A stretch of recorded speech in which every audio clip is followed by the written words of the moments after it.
It goes to show that for the Fed right now, for Powell especially, inflation is the enemy 1, 2, 3, 4, 5.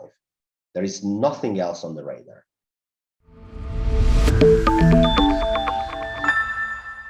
Welcome to Wealthion. I'm Wealthion founder Adam Taggart. They say the smart money's in the bond market, but that hasn't kept it from having one of its worst starts to the year ever, as yields have risen substantially since January, bringing prices down hard. Now, when the bond market speaks loudly like this, the wise investor listens. As we look at the environment now, what is the bond market telling us is likely to happen next? To find out, we welcome back macro analyst and former bond portfolio manager Alfonso Peccatiello to the program. Alf, thanks so much for joining us all the way from the Netherlands. Adam, nowadays it's pretty simple via Zoom call, but it's a pleasure to be back on Wealthion. It's one of my preferred shows. That's so kind of you to say, and really enjoyed having you on a couple months ago, Alf, and have gotten so many requests to have you back on. I'm so glad you could come join us here again. All right, lots to talk about, especially about bonds. But real quick, let's just start with the opening question of what is your current assessment of today's global economy and financial markets? So global economies the global economy is obviously slowing down at this stage. We are having the impulse of growth that is coming down. People, Adam, often think in are we growing or are we in a recession? But the reality is that for market returns, what matters the most is the trajectory of growth. Are we accelerating in our growth pattern or are we decelerating in our growth pattern compared to expectations? That right now we are decelerating. We have been decelerating in the impulse of growth since summer last year. And that is translating as well into a situation where central banks unfortunately cannot ease financial conditions in this environment, as we are used to see them doing over the last decade, but they have been tightening monetary policy via so-called forward guidance, and now literally also by hiking and the Federal Reserve by shrinking their balance sheet. We are in a situation which is pretty much unprecedented compared to the last 10 years, one can say, at least since the great financial crisis, which is leading to quite some realized volatility in markets too, and some turbulence as well. All right, great initial context here. And Alf, you spent the chunk of your career working in the bond market, running a multi-billion-dollar bond portfolio. I think it was like $20 billion. I mean, it's a lot of money. And you just used the word unprecedented. All right, so let's dig into that here. So let's talk about bonds here. They've had one of the worst starts to the year ever for the bond market. I think I might have seen some charts to say it was the worst start of the year ever for the bond market. Is it really that bad? Yes. So I think if you look at the Barclays aggregate bond ETF, so that includes risk-free bonds, treasury, government bonds, and corporate bonds. They bundle them all together in an ETF. If you look at the total return of that Barclays aggregate bond ETF, is one of the worst starts of a year ever. And as a drawdown from peak to, let's say, where we are today in terms of prices of the ETF, it is probably one of the worst drawdowns in the history of that ETF. So it's pretty bad. And to understand what's going on there, we need to think about the starting point. So let's rewind back for a second, Adam, and we go back to, let's say, September 2021 or summer 2021. In summer 2021, we had two things. We had the forward path for risk-free interest rates as set by the bond market pricing what the Fed and the ECB and the Bank of England and the Bank of Japan would have done over the next 5 years. The pricing for that was for rates to remain at the lower bound, so at 0% in America, at minus 0.5% in Europe, for the foreseeable future. There was no hiking whatsoever possible. Central banks had to remain accommodative because inflation hadn't picked up. The economy was starting to re-engineer growth, but nobody believed that the nominal growth could have been that big, and especially that inflation could have been a problem. On top of it, you had credit spreads being extremely, extremely tight. And I mentioned the Barclays aggregate bond ETF, and that is risk-free ETF, treasuries, government bonds. They mostly depend from the price of these items depends from the path, the future path of monetary policy.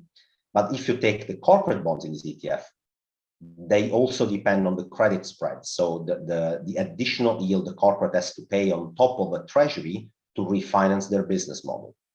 And these credit spreads were extremely tight, extremely narrow back then as well. And why? Because the economy was picking up and central banks were accommodative on top. So there was basically no volatility and all investors were piling up on anything that had any yield.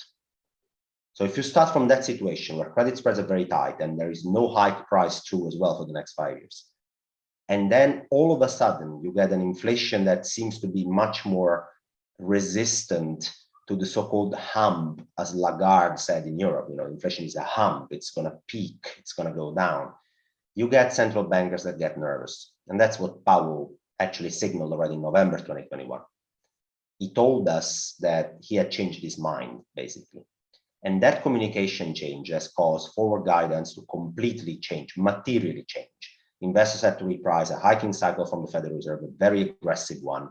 And now we are hearing even the European Central Bank telling us even a 50 basis point hike all at once from Europe, guys. That is really a news. Yeah, you guys are the last ones who ever want to hike. I mean, we basically had no volatility, no hikes priced for 7 years, for the best part of 7 years. And now we're talking about even a 50 basis point hike. So it has been that change that has led to this drawdown. But the other way to look at it is to decompose bond yields in real yields and inflation expectations. And what has happened is that inflation expectations have picked up because realized inflation has grown. And now we are pondering about deglobalization. We are pondering about not relying on external global supply chains, insourcing the production of things, which is going to cost more. We are pondering about the green transition. So inflation expectation has risen because spot inflation is higher. And there are some potential long-term inflationary changes we are undergoing. And real yields now too have started to go up as well, Adam, because central banks now need to slow down the economy. And how do you slow it down? By raising real yields, by making the cost of the reward of owning money much more than before in inflation adjusted terms, and the cost for borrowing much more expensive. So people are incentivized to keep money idle, and companies, private sector, does not have a borrowing that is so cheap as it was in the past. And that also explains why nominal yields have risen so much. All right, great point. So, at a high level, it's almost kind of an unwinding of everything that we've been pursuing for the past several decades, right? Globalization, maybe now deglobalization. We've been really juicing the world economy with plentiful, cheap money. And now the cost of capital is repricing, and the central banks are also beginning to start to drain liquidity, right? So, I mean, in many ways, it is, it's not an exact carbon copy, but it is very much, everything we were doing, we're actually going to do the opposite of that going forward. And there are a number of things you mentioned I want to dig into here. One thing real quickly, just for people that aren't super familiar with bonds, when you talk about credit spreads, you're basically talking about the difference in yields between different types of bond instruments. And correct me if this is incorrect, but sort of the way I look at credit spreads is it's sort of a measure of risk, of how people price risk in the market, right? A high yield bond, junk bond, should have a much higher yield than, say, a US Treasury. But if those credit spreads are tightening, it basically means one of two things. But it means that risk is getting less and less of a premium, right? People aren't being forced to pay for more risk, and that happens in one of two ways. It happens because people just aren't feeling nervous, right? They're feeling confident. I'm sure that high yield that company's gonna do fine, right? Or it means that the central planners are stepping in and they're manipulating those spreads to keep them low, right? And honestly, I think both have been going on. You've had the central banks manipulating, keeping interest rates at rock level bottoms. They've been buying a lot of debt, right? Keeping the yields down. And then the longer they've done that, you were saying, people then get forced to go chase yield. They've been forced out on the risk curve, and things have been so stable for so long, they got used to it and said, hey, everything's fine, right? And I sort of had this analogy of pushing people further and further out on thinner and thinner ice. And the longer that they haven't cracked through the ice, they start treating it with the confidence of concrete, even though it's very risky. And then, of course, at some point, it all goes to hell in a handbasket and things get bad very quickly. You're kind of nodding as I'm saying all this, but am I sort of describing the credit spread dynamic well? So you are perfectly right, Adam, that credit spreads are nothing else than the difference in yield that a corporate or a private sector entity has to face when borrowing against the Treasury Department, right? So you look at the yield of a corporate bond against the yield of a Treasury bond. That's it. And then you get a measure for credit spreads. Now, credit spreads are generally very tight when the economy is accelerating. So people extrapolate, Adam, that companies are going to make more profits. They're going to be able to service their liabilities and their debt in a much easier way because everything is growing, everything is going fine. Right. So you're not that worried. So you demand a lower yield, right? Or premium. I mean, why would you be worried? You can lend money to a high yield corporate demanding less premium if you expect that the high yield corporate to actually make more profits. Because then why would you be worried about them being able to repay you, right? You can demand a lower premium. Alternatively, you can be not that worried if the central bank is coming in and is saying, I'm going to buy all the bonds from these guys. So you basically can sell them to me. It's fine. I'm going to keep on buying every month. And basically, the price of these things will go up, which will compress artificially credit spreads. Those are the two things that actually had happened together at the same time in 2021. You had the Federal Reserve, which was embarked in bond buying, and at the same time, you had an economy which was cyclically improving, right? We talked about the nominal GDP growth in the US, which was incredibly high at the end of 2021. Okay, now you're looking at a situation which is vastly different. It's the opposite. Exactly the opposite. You have not only the central bank, which is not buying anymore, which is now promising to not even roll over their maturing securities from the balance sheet. So they are embarking in the so-called quantitative tightening, which basically means if there is a treasury that matures from my balance sheet and I'm supposed to reinvest that money to keep the balance sheet the same level, I'm not even going to do that anymore. I'm going to let it roll over, which means that when there is an issuance of a new security, it's not the Fed which is going to buy it, but it's us. It's the private sector. It's asset managers. It's banks. It's pension funds. They need to step up and buy that security. Now, they need to buy that security issued from perhaps a corporate while the economy is also slowing down. So the receipts, the earnings that that company can rely on to service those liabilities are less impressive than they were in 2021. So you see the combination of the two things doesn't bode well, especially as quantitative tightening not only reduces the demand from the Fed because they simply don't buy bonds anymore, but it also reduces the amount of reserves in the system. So if we think about it, Adam, how does it work literally is that when the asset side of the Federal Reserve balance sheet shrinks, so on the asset side, they have the bonds they have bought under QE, right? They have purchased them, they've increased their balance sheet. Now they basically do not reinvest that maturing security, which means that their balance sheet will shrink. It will become smaller. That's the asset side. But what is on the liability side of the Federal Reserve balance sheet? By accounting rules, that has to shrink by the same size. If we shrink the asset, we shrink the liabilities, unless we are cutting the equity of the Federal Reserve, but we are not doing that. So we shrink the liabilities, and the liabilities are bank reserves. Those liabilities at the Fed, those bank reserves, are the same bank reserves that are in the interbank system. It's the Federal Reserve which is responsible to pump those reserves into the banking system. So now those will come down. What does this mean? It means that a bank under liquidity rules, the so-called liquidity coverage ratio rules, is forced after 2008 to own an amount of liquid assets on their balance sheet. Extremely important. The regulator said, if there is a bank run, if there is a stress situation where you guys are going to run at banks and try to withdraw all deposits, I'm going to stress that scenario and I'm going to force banks to own enough liquid assets on the asset side to actually service these outflows. I don't want bank to go up for liquidity problems. That basically was what the regulator said. So they forced banks to own liquid assets. Do you want to guess what is eligible by regulators as a liquid asset? I can help you. Bank reserves, the same bank reserves we were talking about before, those are counted in this liquidity coverage ratio rule, and bonds. Now, when there are plentiful of bank reserves, and there is a low volatility environment, the economy is growing, What banks do are like, these bank reserves yield nothing. They give me no return. They give me nothing. I will exchange the composition. I will cut these bank reserves and I will buy some more bonds with it, including some of the corporate bonds. They are eligible for this ratio. They will be more incentivized to take more risks. Now the economy is slowing and the bank reserves are dropping on their balance sheet by the effect of QT.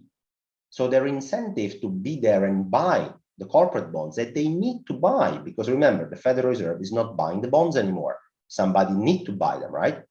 So banks have less reserves and the economy is slowing. So they will demand probably a bigger premium.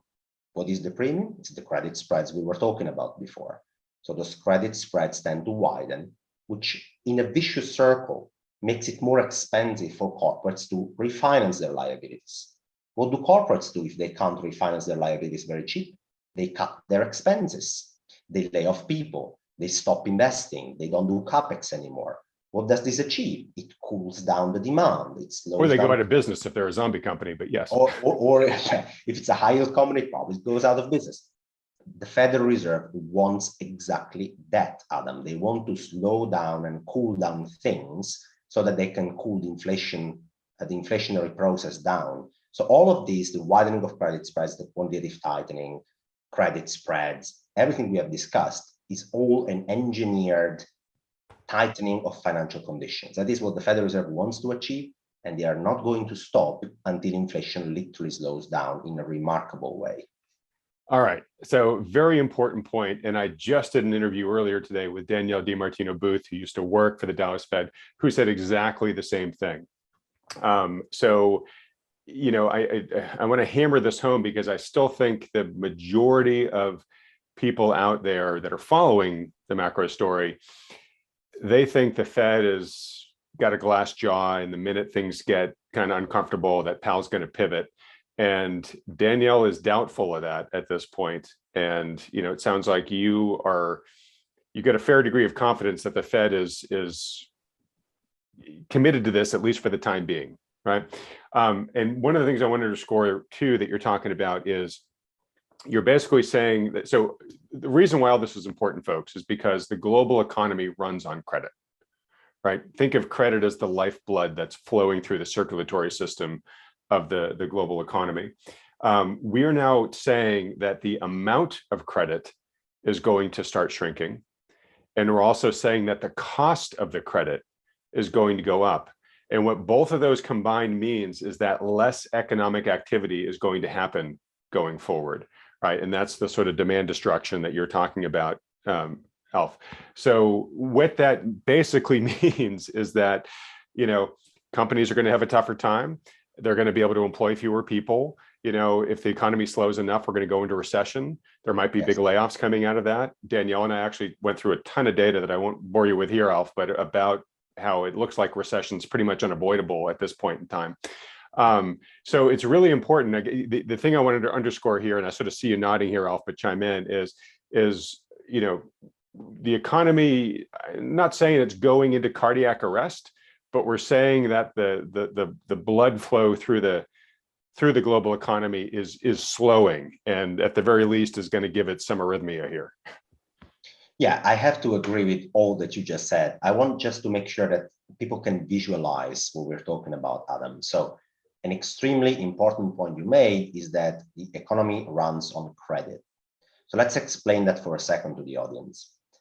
Despite you have heard, not on Wealthion, because Adam is great, but on the mainstream financial media, you have heard that central banks print money, right? And yes, they do print a very weird form of money, which is bank reserves. Those are the same we talked about before. Those bank reserves are stuck in the interbank system. They can never get out. They cannot get spent in the real economy. Banks don't lend reserves, no. Central banks can only create interbank liquidity, which is very important for several things, including risk-taking. But I can't get access to reserves. I do not have an account at the Fed. Adam doesn't have it. You don't have it. We can't have an account at the Fed. What we do have is an account at JP Morgan, at Wells Fargo, at BNP if you're in Europe, right? We use bank deposits to transact. They represent 97% of the money that we use. So the private sector amount of bank deposits, especially the consumers, the bank deposits sitting on our balance sheet, if they grow, this is more money we can spend. And do you know who grows that amount of bank deposits? Not the Federal Reserve, but it's banks and it's the government. So when the government makes a deficit, they blow a hole in their balance sheet, they literally print the money and they move it to the private sector. And they're like, guys, here's the checks. Your bank deposit is up. Now you literally have more money, not bank reserves, you have money. And you can spend that if you want. That's a second derivative. You can spend it if you want, but let's leave it for a second. When banks lend, they extend credit. When they extend credit, they just literally grow your balance sheet. When you don't have money to buy a house, what the bank does, it literally credits your bank account, it makes it grow so that you have the money, credit in that case, to buy a house that otherwise you couldn't afford. So credit oils the system. It makes cyclical economic growth look stronger. That's when you inject credit. That's when you grow the bank deposits of the private sector.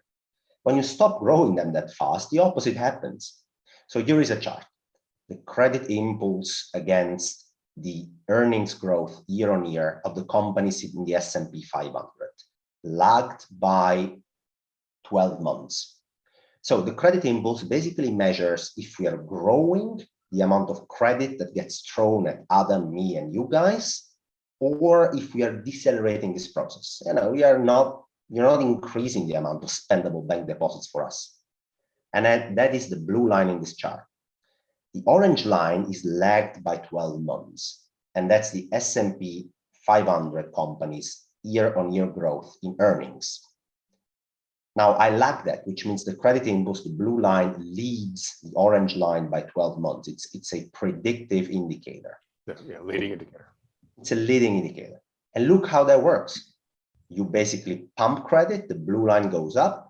12 months later, earnings grow by 30, 40, 50% year on year. You stop pumping credit through the economy and earnings go down. It doesn't mean they literally drop, but the pace of growth slows down. So the growth engine stops. And now we are at a point, Adam, where the credit impulse has had, after the sharpest increase ever in history, because of the amount of fiscal deficits and bank lending that we had during the pandemic, sponsored by the government again. After that, we have a credit cliff. We had a credit sugar rush. Now we have a credit cliff. And when you have a credit cliff, the economy slows down. And now the central banks are like, yes, please, I really need it to slow down because on top of this, I've got inflation at 8%. And 8% is way outside what I deem to be acceptable. Now, in a situation where the credit impulse slowed down, the economy slows down, normally central banks used to support the economy. You remember in 2018, when markets start to be very nervous, and we had the Fed put at the end of 2018, beginning of 2019. Why? Because inflation expectations were at 2%, Adam, because realized inflation was 2%. And so Powell was like, okay, I don't want the economy to slow down that much. I don't want people to suffer from a negative wealth effect, to feel poorer, to stop consumption. I don't want that. Actually, if the equity market drops 20% and credit spreads widen, you might have layoffs. I don't want layoffs. I don't need layoffs. So he stepped in and he provided the proverbial Fed put. Now think about today. Today you have inflation at 8% and you have inflation expectation at 3%. This is a completely different environment in which probably you have the Fed cheering at the stock market dropping, at the dollar going up, at credit spreads widening.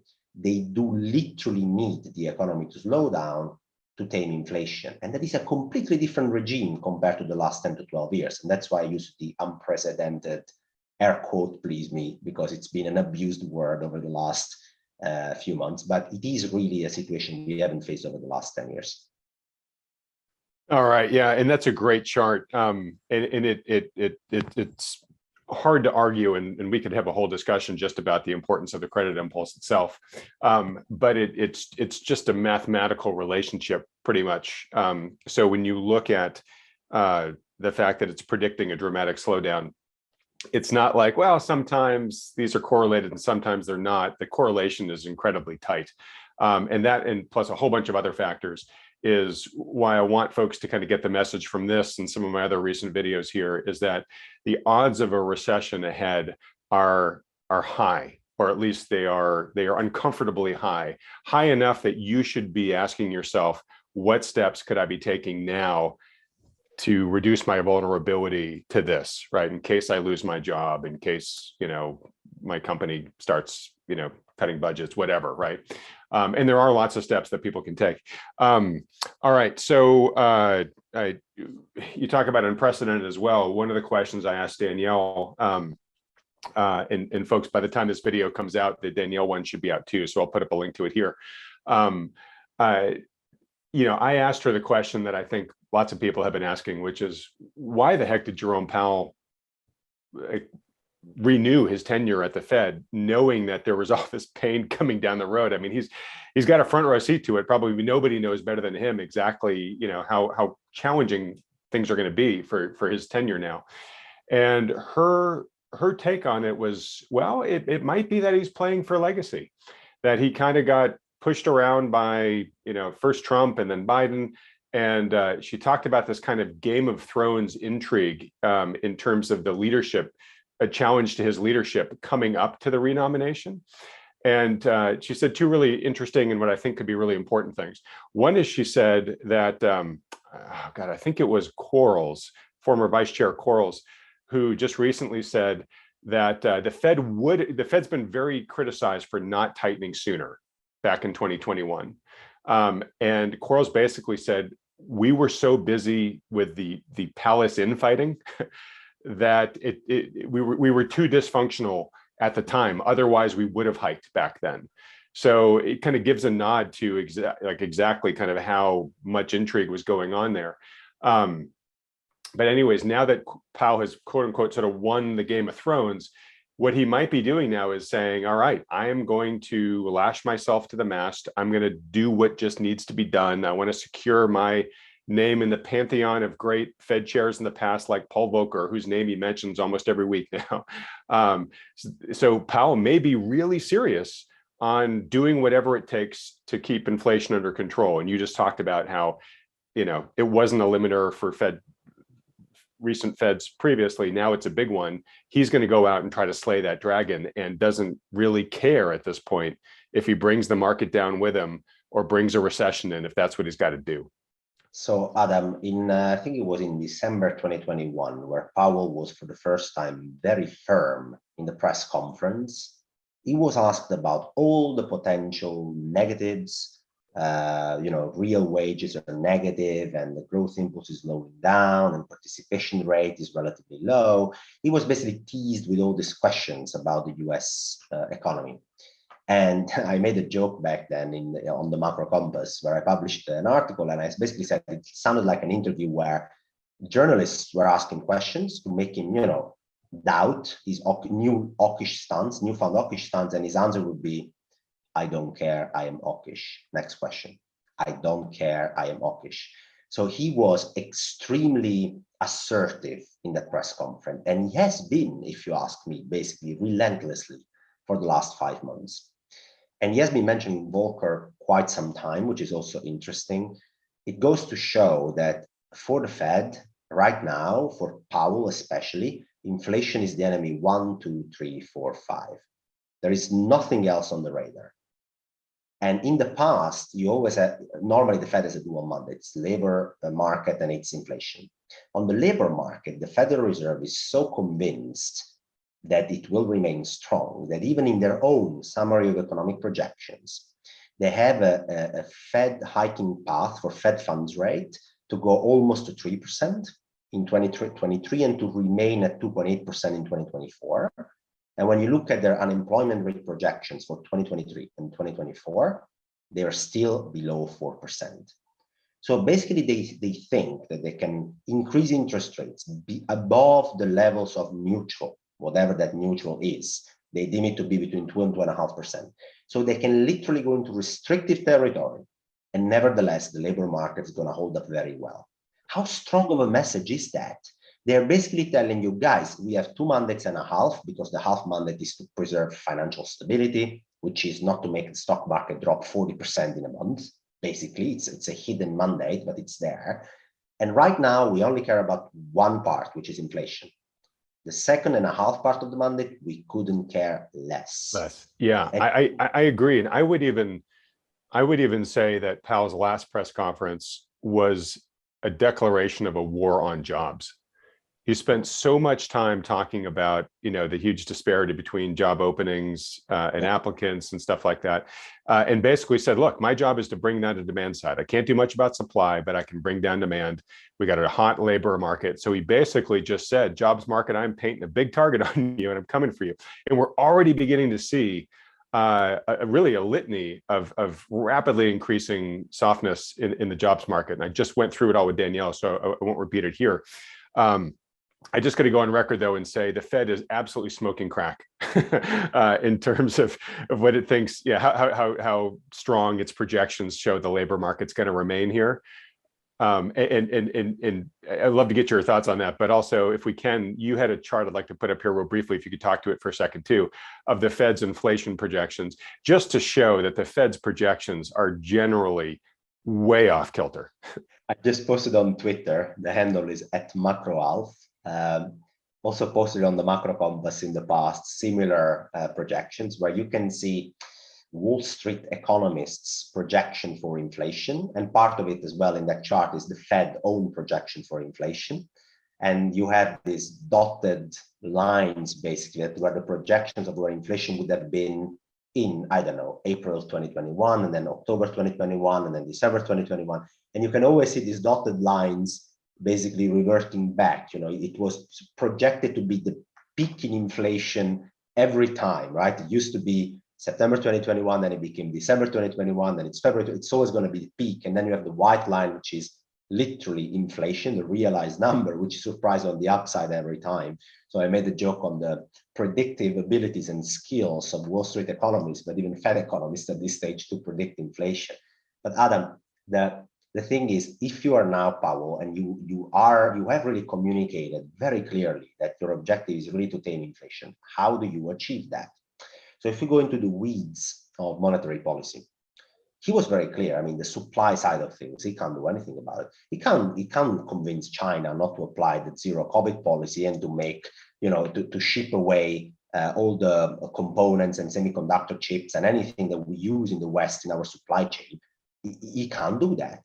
He can't make Russia and Ukraine stop a war so that Ukraine can export sunflower oil and neon and wheat, and Russia can export energy. He can't do that, and he knows that. What he can do is to dampen demand fast enough that even if supply remains tight, then still inflation will have to drop. That's what he has in his mind. So how do you do that? It's pretty simple. I have a chart here that shows real yields in the US against the equilibrium levels, which is called R star. So sounds difficult, but it's not. And R star is the orange line in this chart, and it is the level of real interest rates in the US at which the economy doesn't overheat or doesn't cool down. It's a theoretical equilibrium rate at which the economy can function at its potential. And you can see it's the orange line. It's been dropping from the 90s to today because our population has aged, our labor force doesn't increase that much anymore, our productivity gains are so. We have a lot of leverage, both public and private, so the equilibrium rates are getting lower. That's the orange line. The blue line is where are real interest rates trading today? So what is the prevailing real interest rate? That's the blue line. And the bars at the bottom, those are the difference. So when they're up, it means that the observed level of real rates is higher than my estimate for equilibrium. When they're below, it means they are lower. So when the bars are higher, and you can see there is a red square there between 1998 and 2000, observed real interest rates in the US were higher than my estimate for equilibrium. What happened? The private sector could afford that for a bit, but at some point we actually went into the 2000 dot-com bubble burst, right? And then we had a massive drop in aggregate demand and stock market crashed, et cetera, et cetera. All right. Then the blue line had to go below the orange line. So the Federal Reserve had to rescue, had to ease a bit, right? Conditions for, for things to improve again. In 2008, you had a similar situation where you had a sharp increase in this delta where basically observed levels of real rates all of a sudden became much higher in a very short time frame than the orange line. And that again caused the subprime crisis and all the real estate crisis that we know. And you can follow basically this path, and you can see us basically between 2020 and 2022, the Federal Reserve has been extremely accommodative.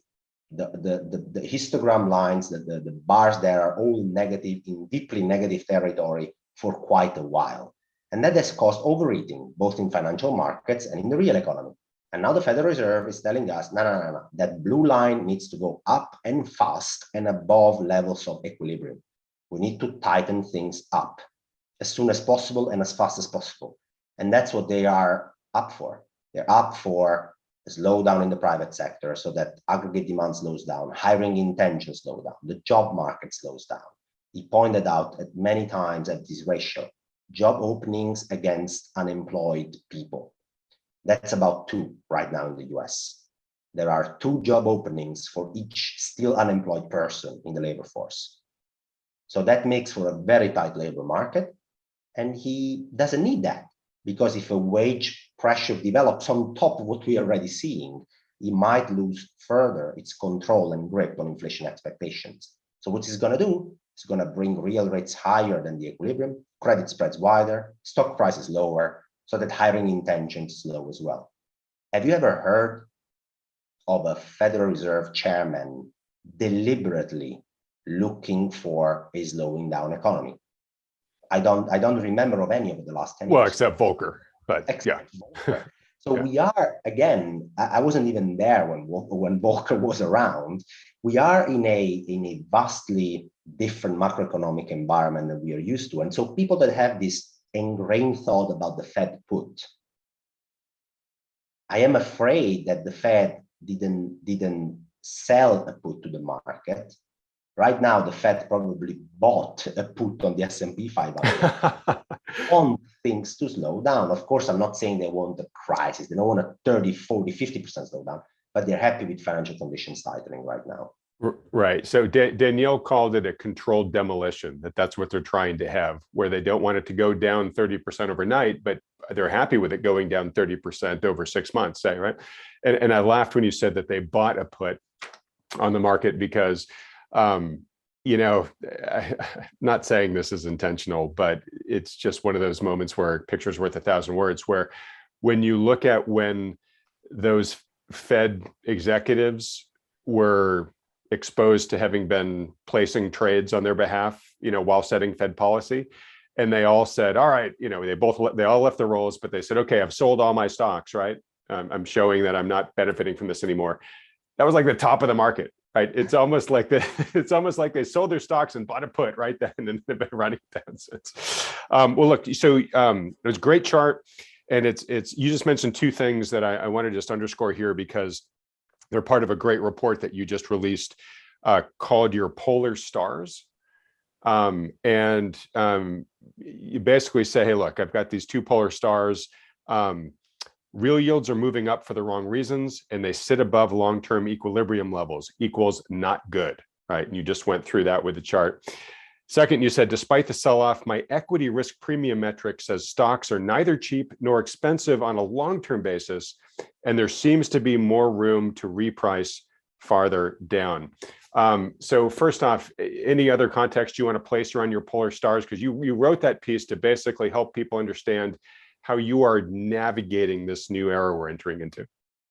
So basically, I have a bunch of macro indicators that I use to form my base case scenario, which informs my asset allocation as well, Adam. And people can read that on the Macro Compass. The Macro Compass is named after a dual axis model. So it forms a compass, right? And it has 4 quadrants. If you move on top or on the bottom or on the left or on the right, it depends from 2 main metrics, the credit impulse that we described before, and the relative monetary policy stance, which is one of the indicators behind the relative monetary policy stance is, again, the observed real yields against the equilibrium real yields. There are many more.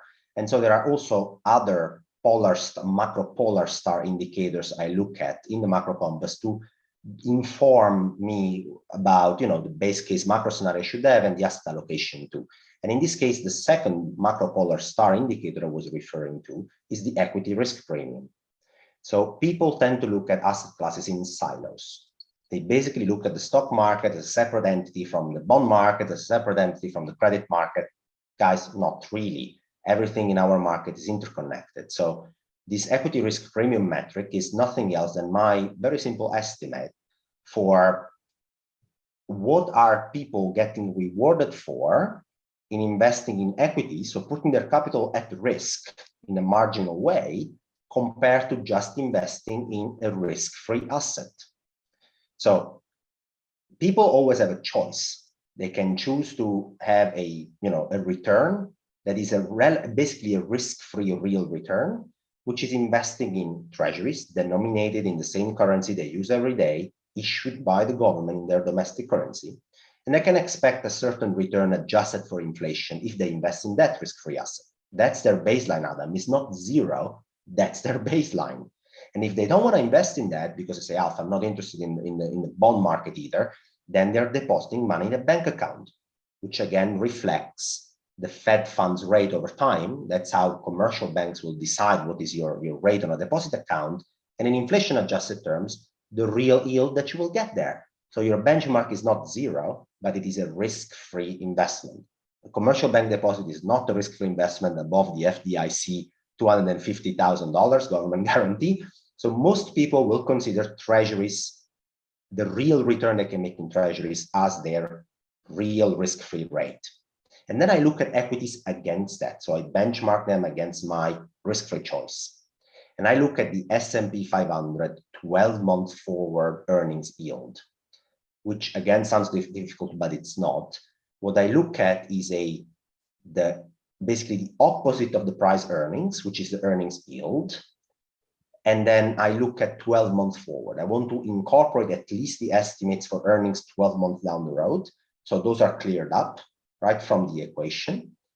And I want to focus on the valuation side. And that's why I use the opposite of the PE. It's a yield. And I'm comparing an earnings yield against the risk-free yield on the treasury, right? And then I look at basically the difference between the two is the additional compensation that investors are requiring to want to buy the S&P rather than to invest in treasuries in real terms. I hope I'm making sense here, right? So you demand an additional yield, and that's the earnings yield on top of the treasury yield, real yield of the treasury.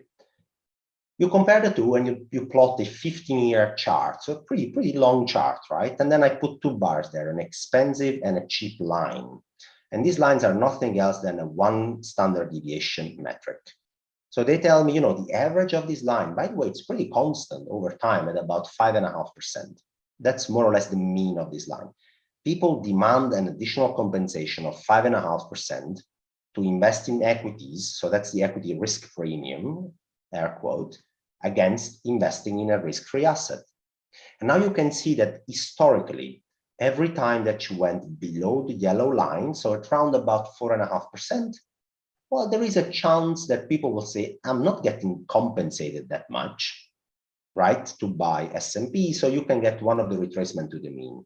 If you get very cheap, like during the pandemic, nobody wanted equities anymore, it was just a sell-off, it was a fire sale, well, that spiked all the way up to 7%. It also did the same for quite some time between 2009 and 2012. They slowly revert back to their mean. So I use this macropolar star to understand whether the risk premium, the compensation people are requiring to own equities rather than to simply buy a treasury and get the real return there, is high or low. And at the moment, we are at 5.3%, exactly in the middle of a 15-year band. So the stock market sell-off has repriced valuations. The 12-month forward PE of the S&P is down to 16, I think, which makes for an earning yield of almost 6%. But the real yield, so your risk-free alternative, has also changed. Treasuries are now yielding 3% compared to a year ago where treasuries were yielding 1%, guys. So a year ago, of course, your additional compensation to own equities was different. The one that you required was different. Today, you have a risk-free alternative at 3%. So when you stop looking at equities in a silo and you look at them against your risk-free real alternative, you realize at the end of the day, they're not that cheap, even after the sell-off we just had.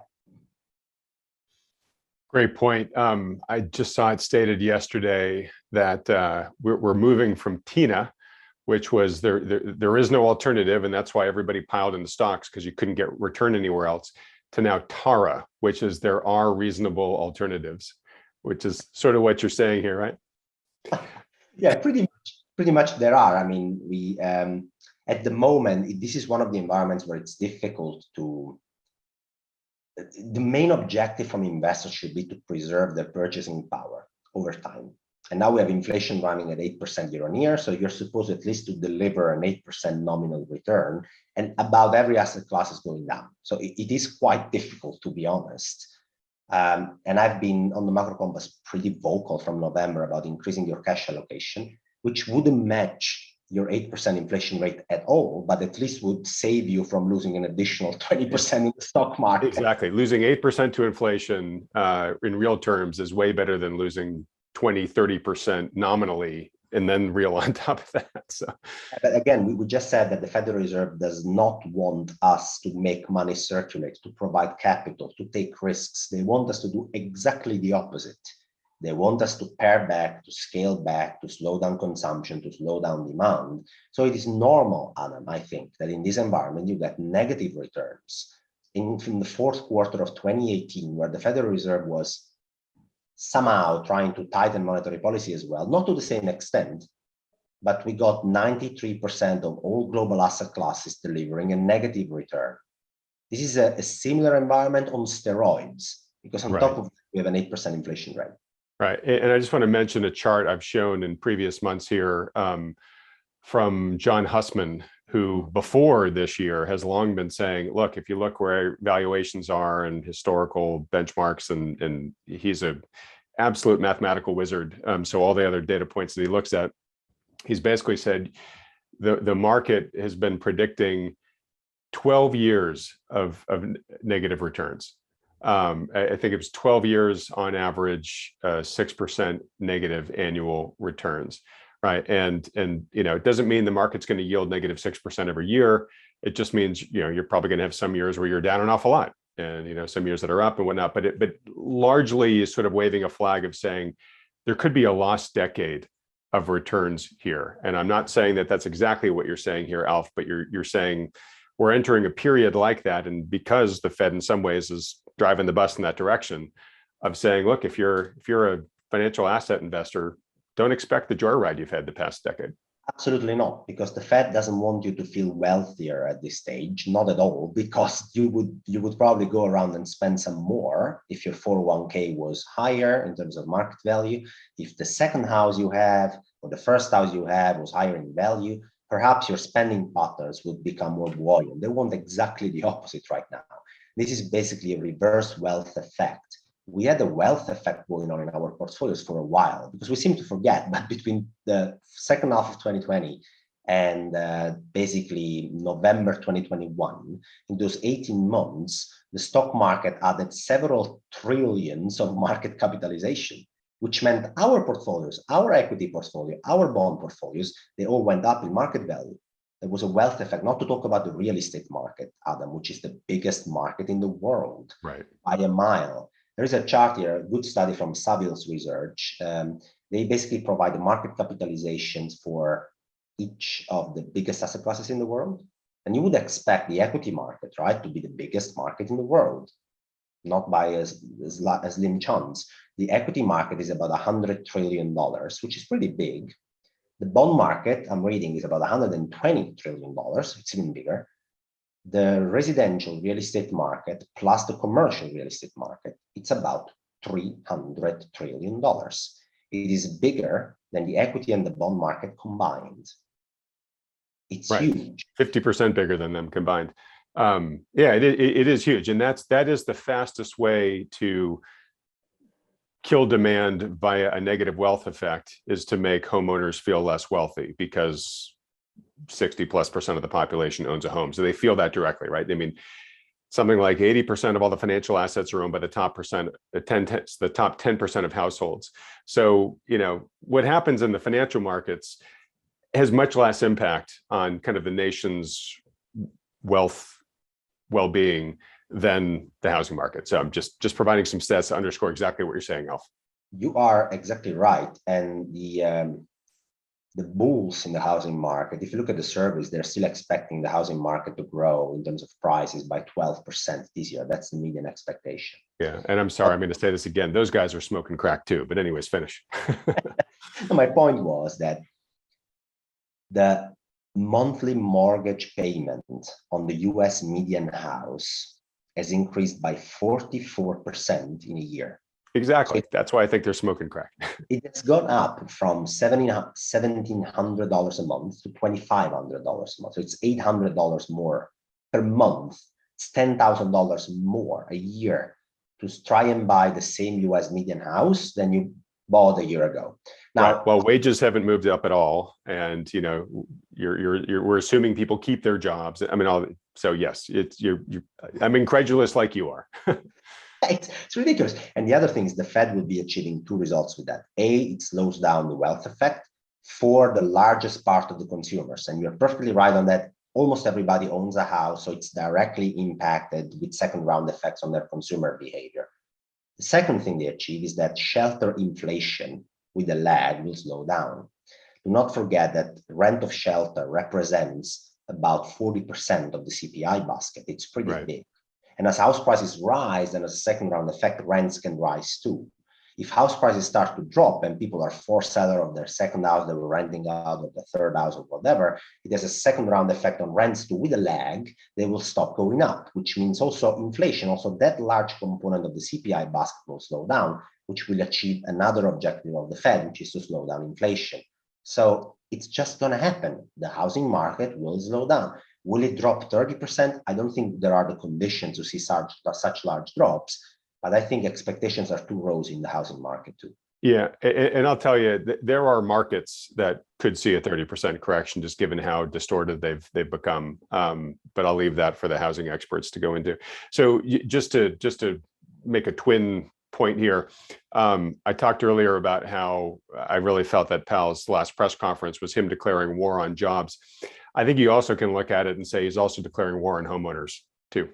Yeah, pretty much. So the way I see this is, okay, we want the private sector to have a harder access to credit because credit oils the system. The system is way too oiled. Look at inflation, it's at 8%. We want things to slow down. So what's the biggest market in the world? It's the housing market. Okay, so what can we do about it? Well, credit more expensive means mortgage rates should go higher, right? Here we go. Mortgage rates moved from 3% to 5.5% in 2 quarters actually. This is the fastest 2-quarter rolling increase in mortgage rates ever. It's insane. Yeah. Ever recorded. And people are like, Alf, yeah, but when I bought a house 25 years ago, my mortgage rate was 11%, 15%. Sure, your house price was also completely different than today. Exactly. So again, if people have to spend $2,500 a month to buy the US median house and their wage hasn't increased in real terms, Adam, you were pointing it out. After adjusting for inflation, the median wage in America has shrunk by 3% year on year. So you have people with less inflation-adjusted purchasing power, and energy bills have gone up, and diesel is higher. And exactly.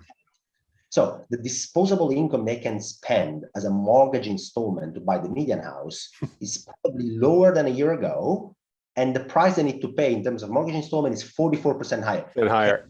And they're not getting all that excess support they were getting over the past 2 years with the checks and the moratoria and all that stuff. Let me say that the tax season, so there is a seasonality in the tax receipts that the government receives, right? And around March, April, there is tax season in the US. And so you have this spike of tax receipts. And in 2021, that spike was even larger, which means the government actually managed to drain resources from the private sector. They taxed us. So it means our net worth goes down and the government gets the money. So they not only don't receive net disposable income on a net basis when the government was sending them checks, they now get drained resources. Their wages are lower, then their energy bills are higher, and the median monthly mortgage installment is higher by 44% compared to last year. Now, where is the equilibrium in this system? It's house prices to stop going up. It's very simple. And that is exactly what the Federal Reserve is trying to achieve, so that our wealth effect, our consumer sentiment actually declines. And also with the lag, the rent of shelter will go down too, affecting the inflationary basket and achieving another of the objectives of the Federal Reserve. All right. Geez, Alf, I could go on forever with you. This is so fun. I'm going to have to start trying to wind it up here, but I just want to remark you're such a great guy to bounce ideas around with. So just putting an end cap on this, if you're a homeowner, the Federal Reserve has basically said the current Fed policy is to make your house worth less. So prepare accordingly. All right, I'm going to switch this now into, where the markets are headed and how to invest for everything we've been talking about. I'm sure that's the primary question that viewers have on their minds right now. Real quick, there's just a question that just stuck in my head. I want to ask her in just super brief answer. When you were sizing the bond market and the stock market, the bond market was about 20% greater than the stock market.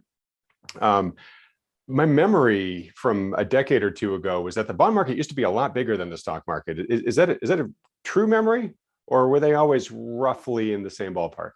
It is a true memory, okay. I think. And the sharp rise in the equity market capitalization has actually caught up with the difference, let's say, making the difference smaller. We have had such incredible returns in the equity market. Since that comparison you have in your head, that is the reason why the difference has shrunk. But the bond market remains about 20-25% bigger, yes. Okay, all right. And maybe, not putting words in your mouth here, but maybe a good chunk of that equity value appreciation was kind of phantom in the sense that it was juiced by the Fed and all that stuff, and maybe we're going to lose some of that. Who knows? One statistic, Adam, I calculated that since the top in the market, and actually since the beginning of the year, the equity, bond, and crypto market have erased $25 trillion. God, isn't that amazing?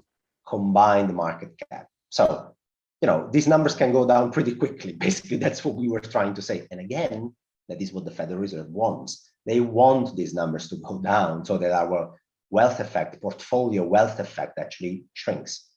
Wow, that is a staggering sum. I think if you had told people on December 31st, markets would lose $25 trillion in the next 5 months, nobody would have believed that. All right, so let's get to your market outlook from here.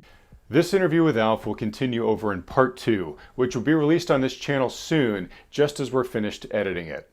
To be notified when it comes out, subscribe to this channel if you haven't already by clicking on the subscribe button below, as well as the little bell icon right next to it.